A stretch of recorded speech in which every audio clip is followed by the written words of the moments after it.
Good morning, good afternoon. This is Geek Tavern Radio. I am Dax Hastings. I am with Josh Donaldson, Spoon, whatever you really want to call me. I don't care. Mike Bundy 316 on the Twitter app. How you doing, guys? Wonderful. Fantastic. I would have to say that this week has been slightly better than last week in terms of gaming news. You definitely have more to talk about. Yeah, certainly. They definitely do. Bundy, I mean, would you say so? Oh, yeah. I mean, I myself have found 4 things that I'm going to talk about personally. Oh, man. It's definitely a better week in gaming news. So, I mean, let's start this off hot. Overwatch, guys. So, yeah. Blizzard has come out and they have revealed our newest character, a character that we can expect, a character actually that has been speculated to be revealed for a long, long time. Dude, I've been waiting for Doomfist since like the game was first released, pretty much. See, where was Doomfist actually first introduced? Like, even the thought of him. You can find him in one of the maps. There's like a statue of him, and then there's like posters of him as well. Again, I'm fairly new to the Overwatch game. I have just been maybe playing it for like 1 month now. It's in the Numbani map. Okay, all right. I'll definitely look out for that. As you mean the statue? Yeah, there's like posters of him, and then a statue up above the posters, I believe. Okay, because I have seen the posters, and it was probably on that same level. I just have not come across the actual statue, though. Yeah. Bundy. Yes. Have you played Overwatch yet? Oh, yes. I bought that when it came out. What do you have it on? PS4? I have it on Xbox, unfortunately. Damn you! Yeah. See, I know we've brought up the game a few times, and this whole time I wasn't actually sure whether or not Bundy actually played Overwatch. In the Overwatch world, I have lived. I was gonna say, we are gonna get a "you haven't lived" hotkey soundboard button. Yeah, we are. Just for you, Bundy. That's right. For anything you haven't watched or played. It'll be the most worn out key on the keyboard. Most certainly will. You've never lived. You've never lived. You've never lived. Josh, hey, did you get to play as Doomfist? No, not yet. I don't have the game on PC, actually. I play on PS4, so I don't have access to the PTR. See, but if you play on the PTR, you can play as him right now. Okay, now, again, I am fairly new to computer gaming, PC gaming, and Overwatch itself. What the hell is PTR? It's basically, I believe, I don't want to get this wrong and sound stupid, but I believe it stands for, I know it's Public Test Realm, I think. Basically, it's just like a public test server where Blizzard will upload their, like, say they're thinking about nerfing a character or giving a certain character a buff. Okay. They'll add that update to the PTR before they even think about adding it to the actual game, so then people can go on there, test it out, play against some other people, see how it works in the meta. Then they give their feedback to Blizzard, and Blizzard takes that into consideration before actually releasing that certain update. So that's kind of what they do with every character as well. They release it on the PTR, and then usually about 2-3 weeks later, it'll be released into the full game. Huh. Well, I learned something new. I'm sure there's going to be some people who are listening to this and think of me as some idiot. Stupid idiot. Stupid idiot. You stupid idiot.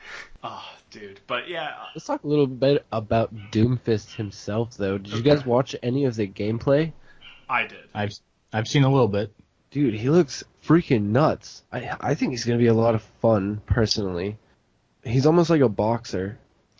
He reminds me of one of the characters from Street Fighter. Or he kind of like reminds you of some type of like MMA fighter. I forget Yeah, what his exactly. name- That's what I mean. I forget what his name is. All I remember is that like I think he stands maybe just on one foot, but his like the character Doomfist just reminds me a lot of that character. But I'll say this much: that reveal trailer of Doomfist was That animated one? yes, Dude, I know. It was freaking nuts. mm-hmm. Genji got his ass kicked. Oh, dude, yeah. See, and that's the thing too. I'm not one to be delving into the story of Overwatch, and we can of course do that some other time, and you can enlighten us on that. But as for Doomfist himself, I mean, I first thought that he was going to be all like strictly melee, but of course, being in a game like this where it is like Yeah. a shooter and whatnot, I did see that he can eject. Yeah, he has like Blast from- something that he like shoots out of his fist. Mhm. I mean, he's still a primarily a melee character, kind of like yeah. Reinhardt. It seems His pretty interesting. ultimate looks nuts. He Yeah. like jumps up in the air and just like it's like an area effect move, but he can like move it around the map for a certain amount of time. hmm So like you could like pop it, that's I just kind of use Overwatch slang. You pop the alt, and then could like be standing around a corner, and you could like know the other team's coming around that corner soon. Pop the alt, he'll jump up in the air. They won't even see you coming. They'll run around the corner, just slam into the ground and kill them all. So he doesn't necessarily need to have. You don't have to have your enemies in sight of you, correct? That's what you're saying. Not exactly, because you can move it around for like a certain. It's not. You can't just like go crazy with it and move it halfway across the map, but like you can move it a little bit after you use it, and then pick where you want him to like slam. So when you're quote unquote popping the alt. When you're popping that alt, Josh, you're telling me that it's going to more of a camera then, like it's transferring to like a camera. It goes where you into can take almost the like a video. third-person camera, where like you can't even actually see Doomfist. It just kind of, it's like a blue circle on the ground that gives you the area of where his damage would be, basically. That's And interesting. then you can move that circle around on the ground. Say you get that circle on top or like underneath a couple people from the other team, you can land right on top of them and do a huge amount of damage. Yeah. Sounds nuts. When can we play Doomfist, guys? He's been on the PTR for about a week now, I think, roughly a week. About that. So I would give it another week or two. Okay. Give me a reason to turn that game on. Yeah, Yeah, very true. I don't play it I've that actually much. been playing it quite a bit lately, trying to gain competitive points. Moving on, guys. Now, before we get to the topic itself, the question is, guys, and I'll start with you, Bundy. Bundy, tell me, what could you buy with $5? Right now? Anything at your disposal. What could you buy with $5? Well, you could put that $5 towards a copy of Destiny 2 at your local GameStop.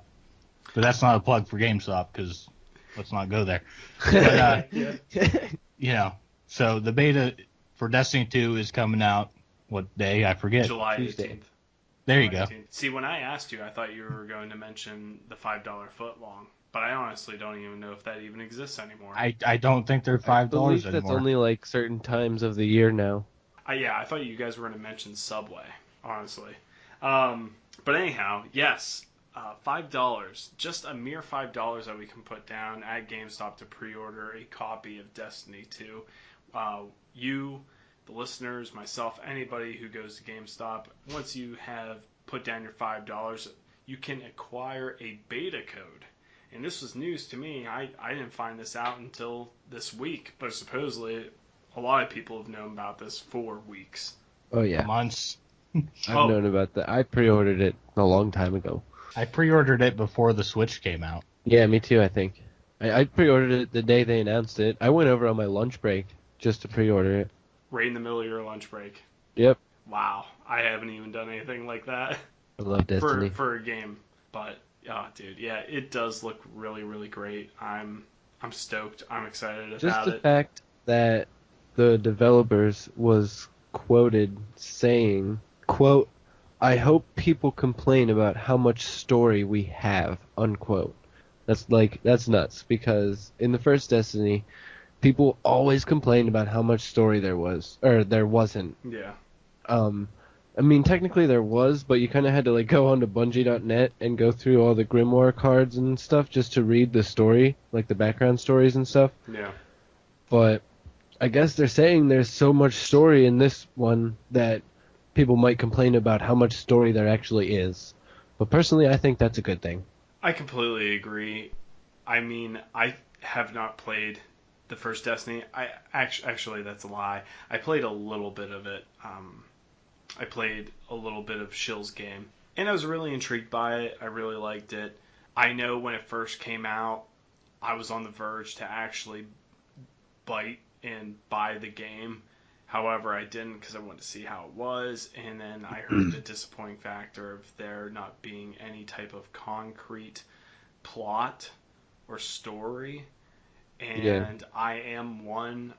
I mean, granted, I'm here playing Overwatch, and I don't even necessarily know the story or haven't even bothered to know the story of it. If there is even a story to it, Oh and yeah, I've just been there enjoying the is. game. But to me, that's more of a multiplayer game, a versus game where, yeah, I They understand. do PvE events every now and then in Overwatch. I did hear that. I did hear that. But for the longest time, that actually, I think, led to people, not playing, or as many people not playing the first Destiny game was because there wasn't any story. Quote me if I'm wrong, guys, but I heard it kind of got stale. But then right once the DLC came out, the DLC Yep. actually offered, I guess you can say, story, more content, if you will, Yeah. Dude, to it. whenever they came out with the Taken King, Mhm. which was it went House of Wolves and then Crota's End, or I forget what the Dark Below, I think the expansion was called. Yeah, that's what it was. And then those were kind of like mini expansions. The Crota or the Dark Below brought in the Crota raid, which is one of my personal favorite raids. It's a lot of fun. It's really easy, but it's a lot of fun to run through. But then they came out with it was still kind of like the same game, you know what I mean? It was still basically just like it was in Destiny 1, like when it was first released. They just kind of had a little bit more content. And then they came out with the Taken King, which they basically like redid Destiny in a way when they came out with the Taken King. Like it was a major expansion. They went to the point of like redoing entire voice lines for the entire game of certain characters and things like that, and like they got Nolan North to play the Ghost instead of Peter Dinklage, and like Boo. yeah, I know. I was a little upset with that. I really miss Dinklebot. Oh yeah. But it was like they made like a huge improvement to the game. It was just they had already lost a lot of their player base. I'm not saying they don't have a player base because Destiny technically has one of the largest player bases of any game I've ever played. Mhm. But I don't know, it just kind of their reputation from when the game was first released just kind of stuck with them. But the Taken King was a huge improvement. They added in a lot of story elements, a lot of missions, and then Rise of Iron was just a even bigger improvement on that. So just like I can only imagine what Destiny 2 is about to bring to the table. It's going to be Destiny 1, House of Wolves, The Dark Below, Taken King, Rise of Iron times 10, and I can't fucking wait. You are The that the core confident. the core game for Destiny 2 is probably going to be bigger than all of Destiny 1. It is. They Like, said the places you go to explore are bigger than every single patrol zone in Destiny 1 combined. yeah. And that's just one of the zones you go to. Like, that's insane. That's huge. This sounds pretty ridiculous.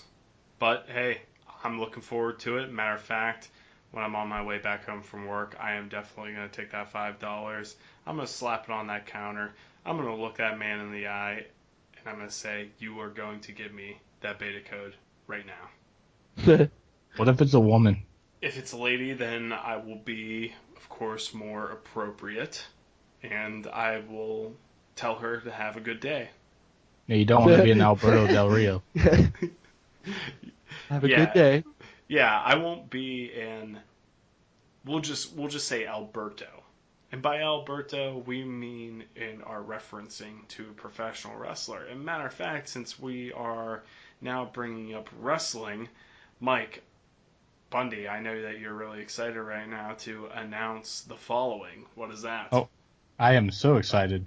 Let me pull it up here on my nifty, slow laptop. Ooh, gotta get myself one of those. Yeah, right. Just own one for like a month and it'll slow down. So, but oh man. WWE and 2K held I don't know what you would call it really. Just they invited some people over and they got to talk about the new features of this year's wrestling game. And I have here a list of things. You guys are welcome to interrupt me after going down the list, I guess. Okay. So they're bringing back My Player and My Career mode. I don't know, Bud, have you even played the recent years of wrestling games? Oh, gosh. Honestly, as of last year's, no. The previous years, yes, I did. Again, I know we talked about something related to a game such as the 2K15 SmackDown vs. Raw, etc. And that the main reason I didn't play last year's or the year before that is because I felt that these wrestling games have fell victim to the Madden game syndrome, where they're pumping out one every single year, and it's kind of more so just become the same thing. And I felt especially towards the end of the SmackDown versus Raw era of wrestling games, and trust me, I love professional wrestling games. Especially the older ones. It seems to me like the older ones are probably the better ones in my eyes. Like, just to quote a few of them, so we can get back to you, Bundy. WCW versus NWO. WCW NWO Revenge. Those both were on your Nintendo 64, as well as your WWF No Mercy.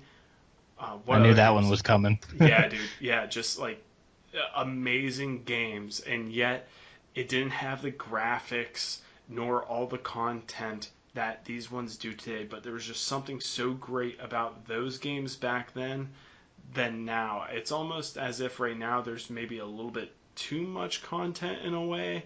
But yeah. I guess that can, I'm going to take that back. That's hypocritical of me. I'm going to take that back. It just, I don't know. It's been more so the same from here on out. But I'm hoping this game can actually change my mind, and I can actually sit down and enjoy a professional wrestling game again. Because I haven't truly enjoyed one since the Day of Reckoning games for the Nintendo GameCube. Honestly. Ooh, yeah. I'm gonna pick those up soon. I'm gonna actually build my wrestling collection, and just because why not? Exactly. But tell me what's going to possibly change my mind about these games. Well, honestly, I think there might be a lot of things to at least pique your interest. So one of the first things here is they have upgraded different ways to edit your character and to select your fighting style. Mm-hmm. Be a brawler, technician, all that stuff. And these are very vague because, it was just kind of to get the excitement out there a little bit. There's actually a story in the career mode, and it actually has a beginning and an end instead of it just kind of, I don't know, you're playing through mindless stuff. Mindless and never ending, correct? Yeah, it's previous just games have been random that way? things. Yeah, random things will just happen in previous games, and there's no real end. Going back to the Day of Reckoning, if I remember correctly, like you played through your career and you ended it at like WrestleMania or something, and you were tired or something. Yep, exactly. Yeah. Okay. And this next part intrigues me. We were talking about, awesome games in the past. This one will go back to SmackDown Shut Your Mouth on the PS2. They put in the ability to roam backstage again. I don't know exactly what that, what's involved in that, but that sounds awesome to me. The SmackDown Shut Your Mouth was actually proclaimed as one of the best, if not the best, professional wrestling game put out there. Yeah, on the PS2, if I had to make a top 3, it would be, in no particular order, it would be Shut Your Mouth, Here Comes the Pain, and SmackDown vs. Raw 2006. Okay. Those 3 stick out the most. There's a new online multiplayer game mode. Mm-hmm. It is called Road to Glory. Not much, again, is said about it other than the name. But, hey, there's something to do with a buddy, so there we go. Mm-hmm. So this one is really intriguing, and I have no idea how they're going to pull it off. But you can actually create a match. And you can save it, book it on your shows, play it in exhibition, put it in your universe mode, and probably upload it to the internet so other people can download it and play it as well. So, what do you mean create a match? Like, are we talking create a match type? Okay. Like, right. I thought maybe what you were referring to or saying was that in the game you got to script a match, like take control of characters and actually create and record a match and then upload it. And no. I don't see why they would do that because, I mean, professional wrestling is not scripted. No, not at all. Hashtag kayfabe. Yeah. But yeah, no.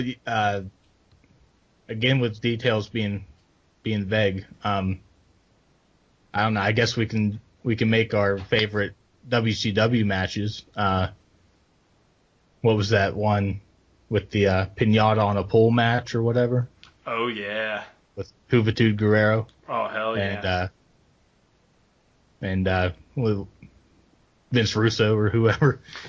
So, wait, is WCW going to be a part of the storyline, or no? Oh, no, I was just making reference to you can make really crappy matches. That crappy. A pinata. Pinata on a pole match. Oh, dude. The greatest. Before I go to bed tonight, what's going to help me rest really good and fall asleep really easy is watching that very match. Oh, good. Yeah, I'm sure it's on there because all the WCW stuff's on there. Mm-hmm. Yeah, so like basically to reiterate is you can create a match type. You can make up the stipulation, how to win it, I guess. Yeah, that's all I got on that one for now, but it sounds awesome.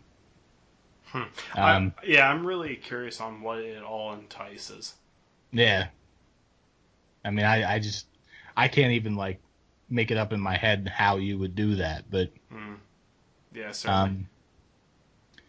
So this one I'll try to explain. In the previous games, when you make a custom character, you could make their video their entrance video on the Titantron. Mm-hmm. I guess they have updated that to where it's like much easier, and you can kind of put like backdrops behind your character and stuff. Then this is the first year that they won't be on last gen, on PS3 and Xbox 360. So there's a new graphics engine and lighting and rendering. So it's going to look even better than any game ever. New arenas, like they've like remapped it. They've re-recorded the chants for the audience. This year they'll have the new ring announcer JoJo, if you know who that is. Oh yeah, she's pretty notorious right now. Yeah. And this is pretty big. That. Yeah, I don't know much about her, to be honest. This year they've redone all of the commentary, which thank God, because if I had to listen to King ever again on a video game, just puppies. Yeah, not even that. Like I know they don't say stuff like that. Even on the show, to go on a little side tangent here, me and Chill always said, "Shut up, King," like, because he'll just say the most ridiculous stuff that you've ever heard. So, anyway, they have a new commentary team for this year's video game, which is Michael Cole, everybody's favorite, Byron Saxton, meh, and my personal favorite, Corey Graves. Pittsburgh's own. Yeah. Sterling James Keenan. I'll say this. There's so much customization in this that if you can't pick... interesting. Yeah, it definitely does. If I can't pick my own commentary team, I mean, you might as well make it so that we can pick our own commentary team.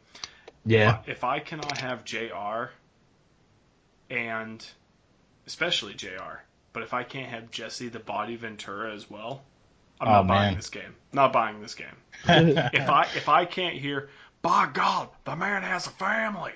If I can't hear that, I don't want to play this game. If I can't hear, I don't know about that, King, I don't want anything to do with it. Nothing to do with it. Well, you know something, Gorilla. Oh, dude, I love it. I wish, dude, Jesse the Body Ventura was so great. Yeah, I mean, if you got me on the Jesse the Body there, dude, because that'd be awesome. It's a conspiracy, McMahon. Oh my God. Anyway, I won't even comment on that because we'd be here for 3 more hours. Certainly. Hey, but I heard, to top it all off with the news of, 2K18, it was just recently revealed that this was actually going to be on the new Nintendo console, the Switch. Well, I was getting there, but thanks for spoiling it. I'm sorry. That's fine.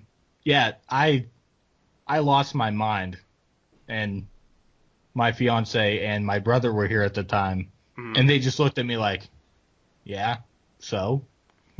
See, but I popped so hard for it, so. I think this is that very detail alone, because of that, I think that can overcome the whole, situation, the oath that I pretty much made, where if I can't have Jesse Ventura nor JR, yeah, right, or JR as my, I was thinking Jerry the King Lawler there, but no. If I can't have those two as my custom, team, I mean, it being on the Switch alone is probably just enough for me to actually give this game a chance. Having it on the go, I think the last major game that they made for a Nintendo system was for the Wii. Because of the whole grappling, like you being able to actually physically, like, take your nunchuck and your Wiimote and pretend that you're embracing, your opponent, which it turned out that game was complete BS because it didn't have the modes that the other ones had. It was just a crappy, watered down version of that, and I just hope that this game is not like that. Well, good for you coming up here, because I have some information about that very subject. Not right now, but after a couple more things. So with the new engine that they're using, they're able to have 8 men in the ring at the same time. So that would be like a Royal Rumble, Battle Royals, 4 versus 4 tag, and Money in the Bank ladder matches, and pretty much any type of match. So they were only able to do 6 men up to this point, and I mean that's going to be nuts, I think. Oh, certainly. New and improved elimination chamber. We've been running on the same, engine for that for a while. Oh my God, over 10 years probably. 10 times. The backstage brawls are going to be updated. There's going to be several areas again, finally. So yeah, that's the last of my list on my document here, but there is some more information that has come out. There is speculation that the Switch version would not come out the same day, but 2K has revealed that it will in fact release alongside the PS4 and Xbox One. It's unclear if the Switch will have the deluxe version, which for the deluxe on PS4 and Xbox One right now, you can play it like 4 days earlier. Okay. And so instead of the 17th, it'll be the 13th of October. But 2K also confirmed, and this is, I guess, a quote, so quote, 2K also confirmed that upgrades being made to the already announced versions and alterations to the My Career mode, added customization, and all the new specs and everything, the new renderings engine, it's all on the Switch. So, either way you buy the game, you're getting the full game. Oh, good. That sounds, yeah. So Good for, is it THQ still? No, it's 2K. Oh, 2K. Duh. I'm really glad and happy to hear that, because I'm sure anybody who has the Switch and is looking for, is someone who always looks forward to these annual wrestling games, that they would be getting the full version. Because I just feel like anybody who doesn't, who is, feels like, they don't want to spend money on a PS4 or anything, and they already just have the Switch, and they've, pretty much put their faith in only the Switch. I'm just happy to hear that they can look forward to a full version of a third-party game that's coming out. That's going to be just like the other versions for the opposite consoles. Yeah, it's really exciting. October, right? Yeah, October 17th, and then if you get the deluxe, I guess you get it early. I would imagine that would happen with the Switch version as well. Yeah. Even if not, I'm still gonna buy it on the Switch. So. Yeah. I definitely will too. Yeah. So hopefully they can get the online working right. That's been an issue for, oh my God, 5 years or so. Certainly. So, I guess October 17th, we can look forward to that title. Oh, yeah. All right, so next up, Netflix has actually been a very, I don't want to say controversial, I guess that wouldn't be the right word, but they've been hitting the airwaves as a lot. It's been like all over the place. They have, and of course, us being a gaming podcast in particular, Netflix has been getting involved with gaming. Josh, go ahead and lead us. I guess to start off, Netflix just recently announced that they are going to be making a Witcher TV series, and I'm the way it sounded, I'm pretty sure it's going to be animated just like the games. Because I guess they got the original writers of the books. Because the games were based off of books. Mm-hmm. And I guess they got the original writers of the books to be consultants on the show. And they got the people who did the animation for The Witcher 3 to do the animation for the show.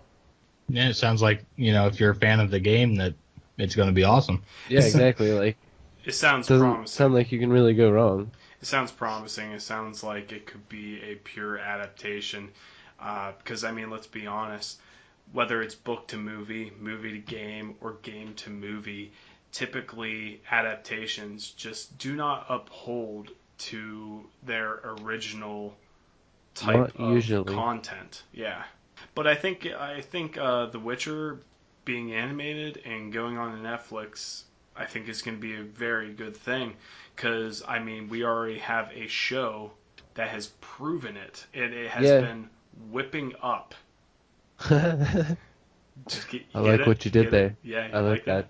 But it's been whipping up praise among critics, not just critics of gaming, but also just of television.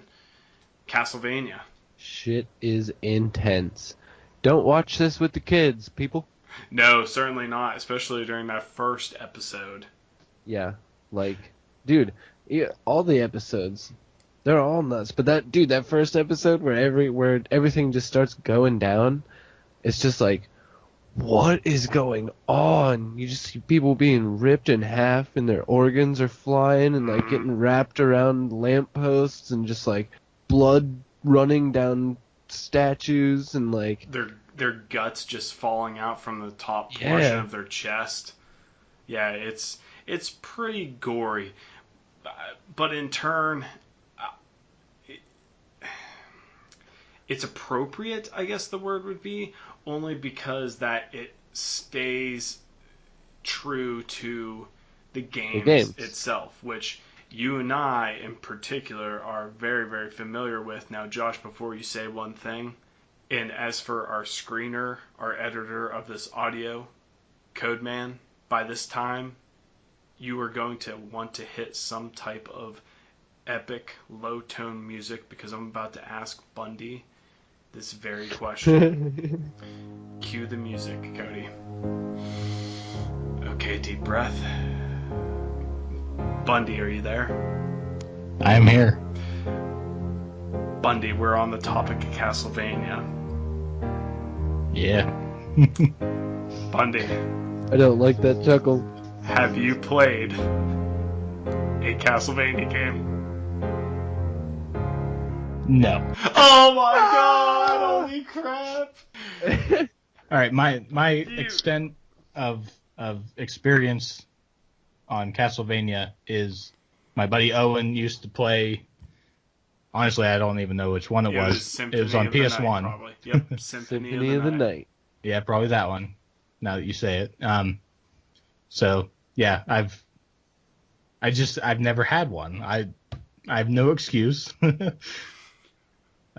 Just has always avoided me through my life. So I think we're gonna make the "You Haven't Lived" segment. I think we're gonna make that a segment. in the future, I think what should happen is, if you guys have these games, somehow we should have a sideshow and like live stream me playing these games that I've never played. Oh my gosh, should. I'm writing that down for content. Yep. And it's going to be something along the lines of Bundy Needs to Live. Yep. Something like that, yeah. That'll be But hey, at least you're familiar. At least you know Yeah. that it's out there in gaming culture. Right. Yeah, exactly. So we can't pick on you too much, Bundy. We love you, dude. But I feel it. you feel it now, Mr. Krabs? Anyhow, Whoa. the show, I think, speaks very true to the classic games. Absolutely. And I know, Josh, me and you have had a pretty long discussion We on talked the for about phone. an hour about it Hell yesterday. yeah! While I was commuting on my way back home from work, yeah, you and I talked, and I think a lot of the third game is in this one particularly, and I know you and I, I because believe it's a lot of like the first 3 games. okay, The only thing about it is though, the first, I believe the first, I don't, I'm trying to think of the second one. the second one I is believe, Simon's Quest. yeah, yeah, yeah. So Simon you Belmont. follow Simon Belmont Yeah. in number 2, I believe. Yes. So the show would take place when number 3 happens, I guess. Yeah. Because number 3 is called Dracula's Curse, Mm-hmm. and you start off the game as Trevor Belmont, Yes. which would be the main character in the Netflix show. And whenever the game actually starts off, it gives you like this little 8-bit.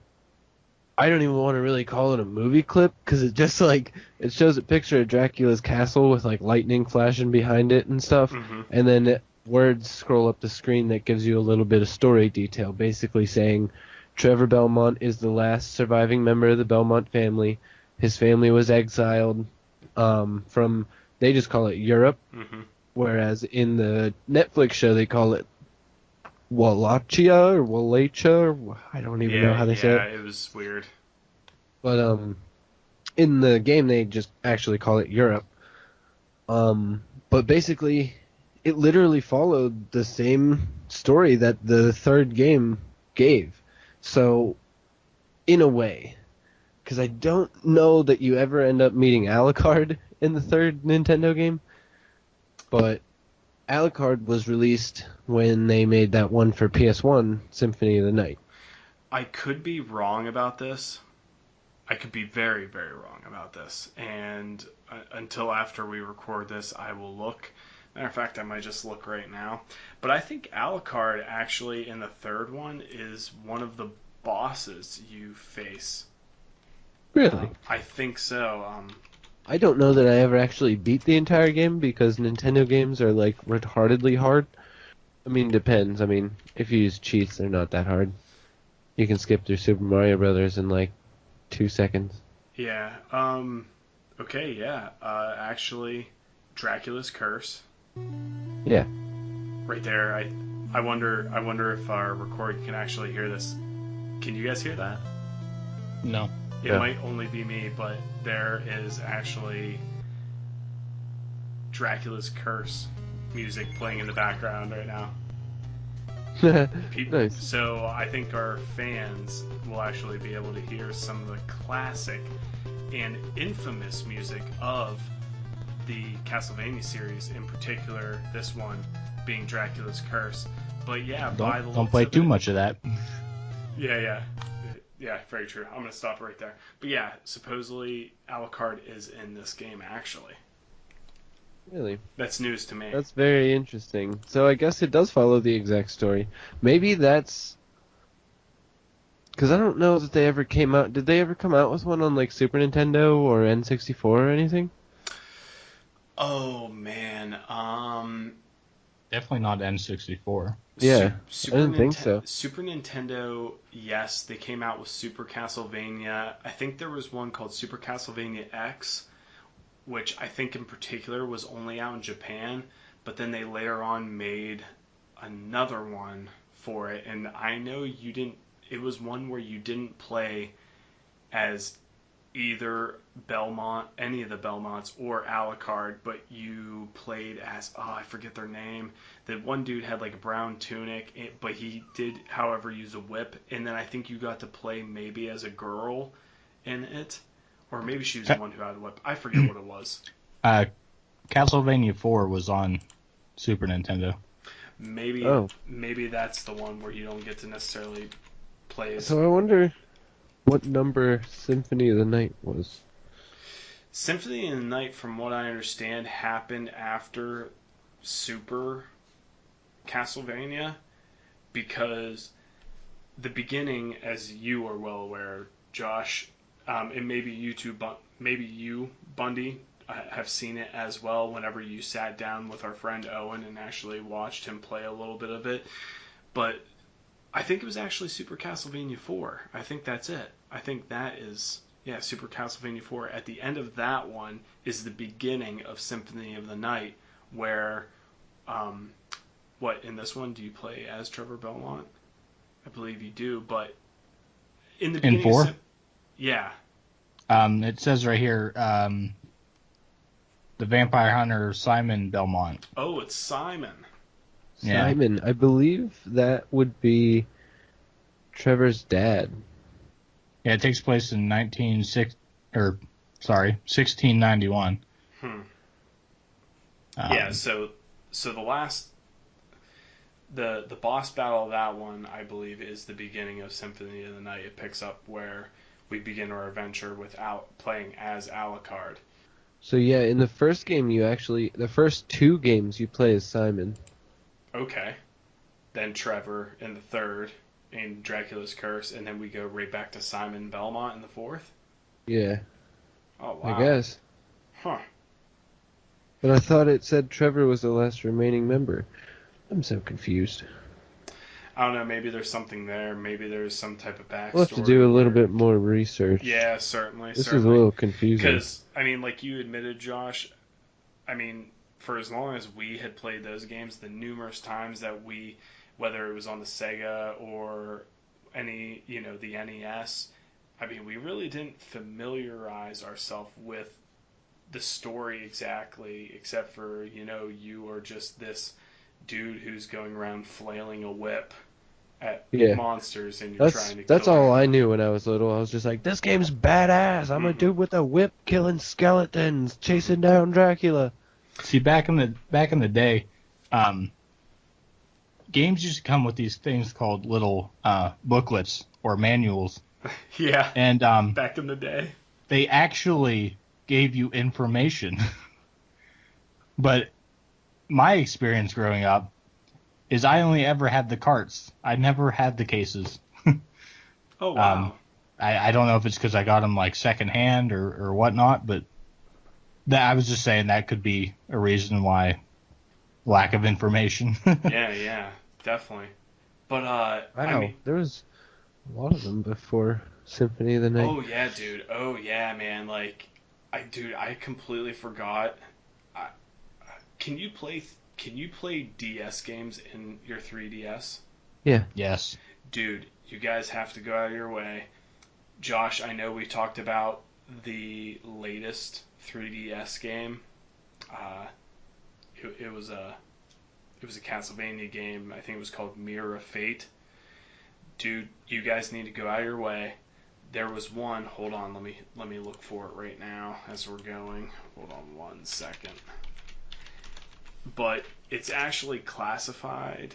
The word's not classified, but yeah, I guess you could say classified. Classified as probably the second or third best Castlevania game put out there, at least in the modern day.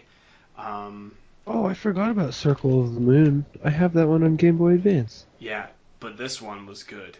It was called Castlevania Dawn of Sorrow for the Nintendo DS. And dude, that one was probably the closest that you could get to Symphony of the Night, which Symphony of the Night is indeed probably proclaimed by Dawn of Sorrow the got an masses. 89 on Metacritic. 9.3 out of 10 on IGN, 89% on GameFAQs, 4.6 out of 5. Symphony of the Night got a 93 Metacritic score.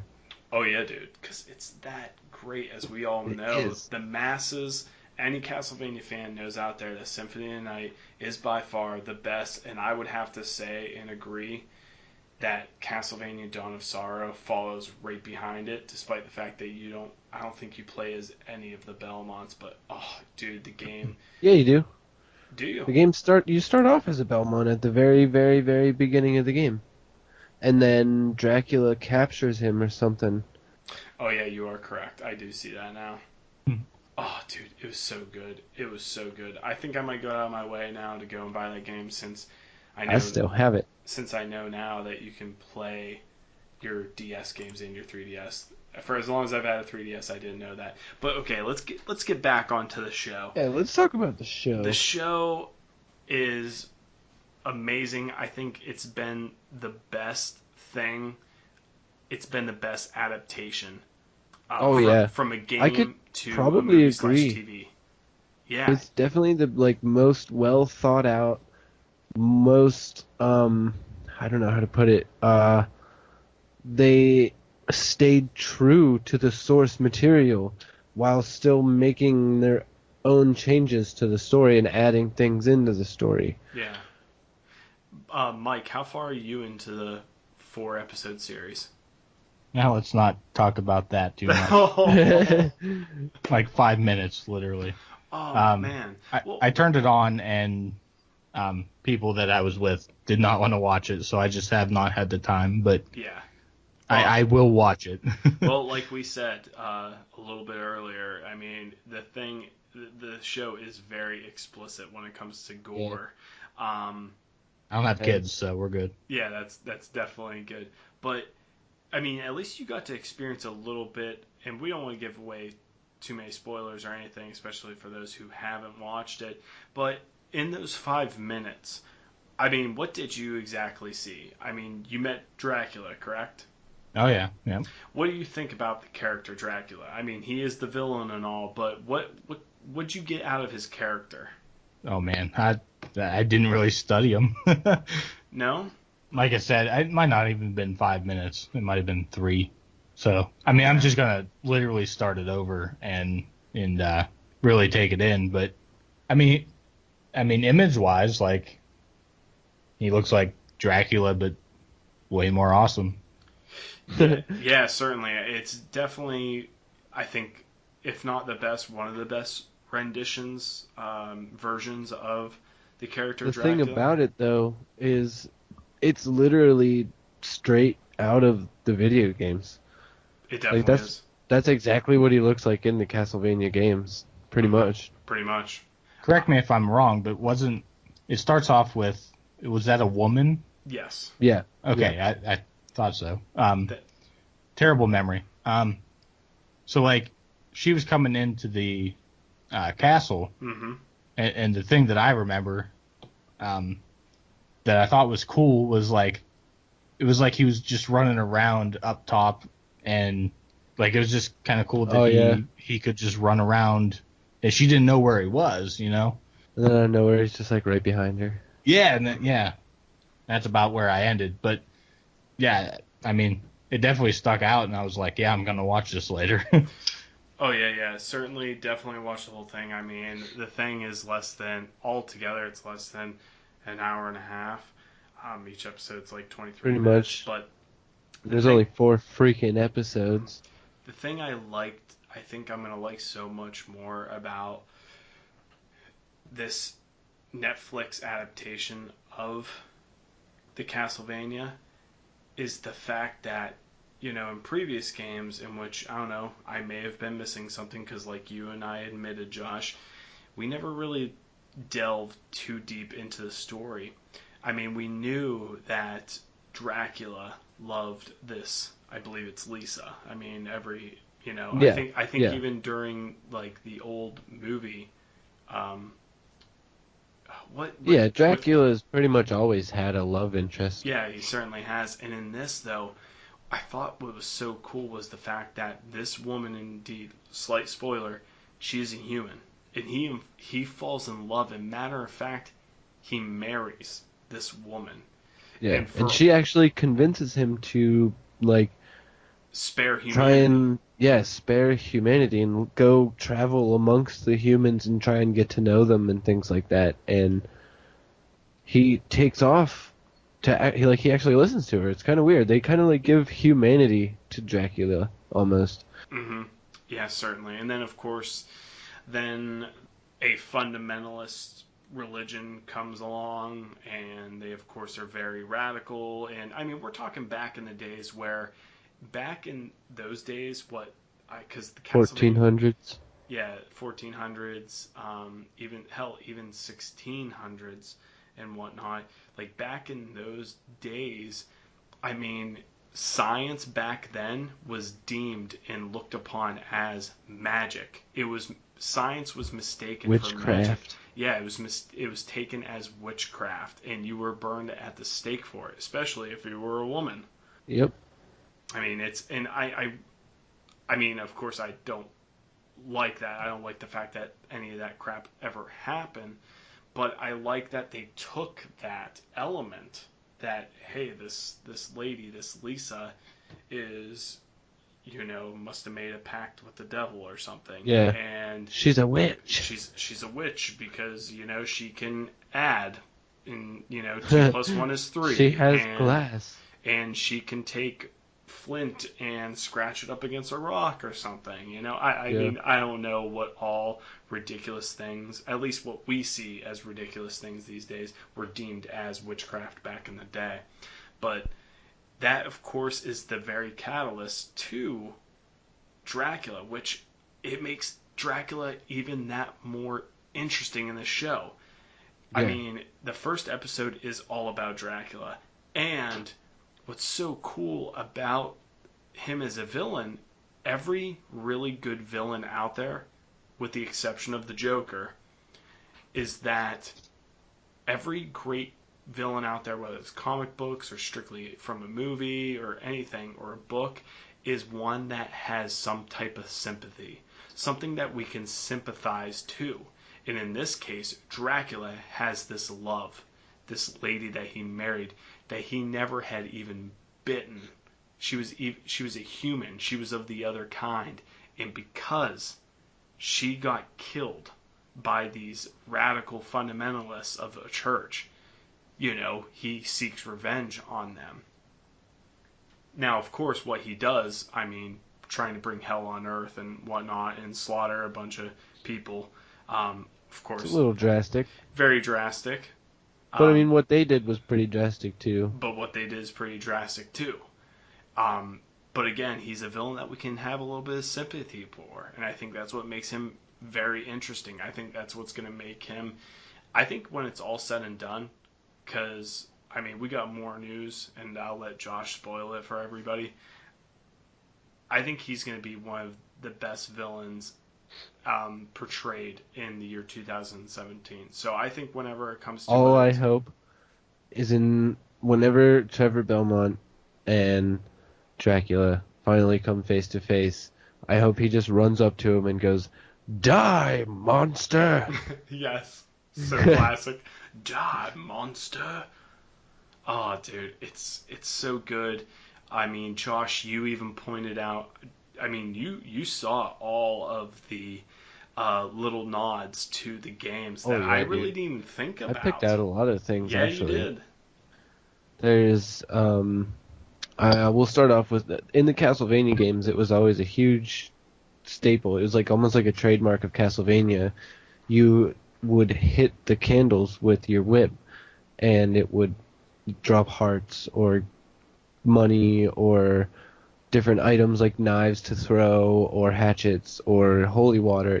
But you always got that sort of stuff out of these candles that you would destroy on the wall. So the first thing I really noticed is as soon as Lisa walks into Dracula's castle, there's candles everywhere, all over the place. And I was just like, wow, that's perfect. It looks just like the games pretty much, even from the first original game. Yep.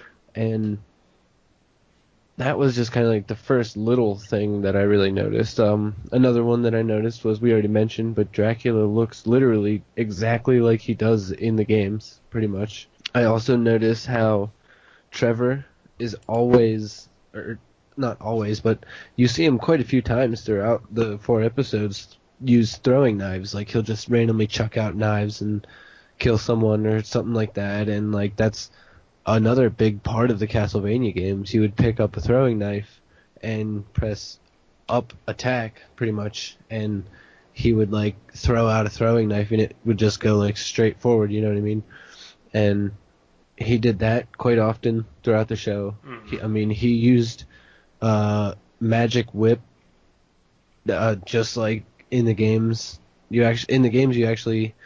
They didn't really show much of that, but in the games, you would power your whip up and make it longer and things like that with different magics, I think, and things like that. Yeah. He uses a whip just like in the games. There was also one scene I noticed where Trevor is being chased by that mob of people.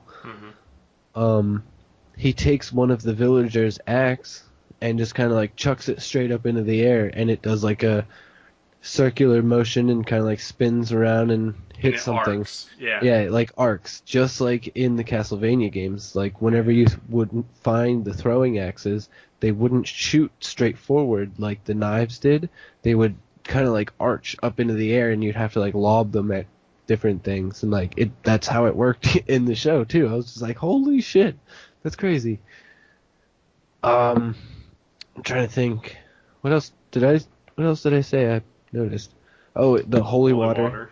Yeah, whenever he gets the priest to, he gets a priest to make him holy water, and then he ends up like throwing it up, just like it, almost like an arch, like the axes. But that's how it works in the games, and it splashes down and it shines bright blue, just like in the games, and it like hurts any demon entity in it or whatever. And it's like there was so many little tiny nods and things to fans of the games that it was just like, even though the show was only 4 episodes, I am still just like, I can't freaking wait for season 2. And that's the big reveal. This has been praised so much that we can look forward to an episode, a season 2. And I think maybe Bundy, you may have actually not known that it was only 4 episodes. Did you know it was 4 episodes until we revealed it to you? No, I had no idea. Yeah, man, it's very, very short. And Josh and I... Slightly disappointing. That's one of the disappointing parts of it. I didn't know this because, Josh, when we talked about this, we had both claimed that this was probably the only disappointing thing. But yeah. However, there's, of course, more diehard fans, bigger fans than we are of this game, of course. Supposedly, one of the only few things, besides just being 4 episodes, the other disappointing factor, according to die-hard fans, is supposedly the music selection. Because that was the one thing that kind of bothered me. See, the music didn't sound anything like the games at all. I didn't even recognize that. Which, hopefully, with that said, because the guy who created this, I think his last name was Shankar. Yeah, it's like Adi Shankar, I think his name is. Adi Shankar. The guy is a big, big fan. And months ago, when they revealed this, they even said that, he was making this for the diehard fans.